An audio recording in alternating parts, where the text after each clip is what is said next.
തയ്യക്കാരൻ ചേട്ടാ ഈ പാന്റിന്റെ മൂട് ഫുള്ള് കീറിപ്പോയി ഇതൊന്ന് തയ്ച്ചു തരുവാ. ഞാൻ തയ്ച്ചു വെച്ചേക്കാം. എപ്പാ കിട്ടുക? വൈകുന്നേരം പോരി. എത്ര പൈസയാവും? 100 റുപ്യ. എന്നാ തയ്ച്ചു വെച്ചോ, ഞാൻ വൈകുന്നേരം വരാം. ഹലോ ഹലോ തയ്യക്കാരൻ ചേട്ടാ, ഞാൻ 2 മണിക്കൂർ മുന്നേ ഒരു പാന്റ് തയ്ക്കാൻ അവിടെ കൊണ്ട് തന്നിക്കില്ലേനോ? അതിന്റെ പോക്കറ്റിൽ ഒരു 200 റുപ്യ ഉണ്ടായിരുന്നു. ഒരു മിനിറ്റ് ഞാൻ നോക്കട്ടെ.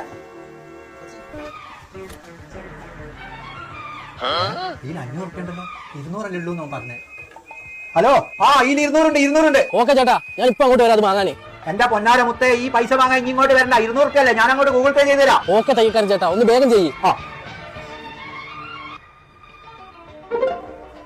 വന്നിക്കല്ലോ. വന്നോ വന്നു ഒരുപാട് സന്തോഷം കിട്ടോ. ഓക്കെ, ഇനി ആടെ പോയിട്ട് ഒരു ഹാഫ് അൽഫാം മന്തിയും ഒരു പെപ്സിയും വാങ്ങി വേമ്പ. ഇതിൽ ഗാന്ധിജിന്റെ കണ്ണട കാണുന്നില്ലല്ലോ.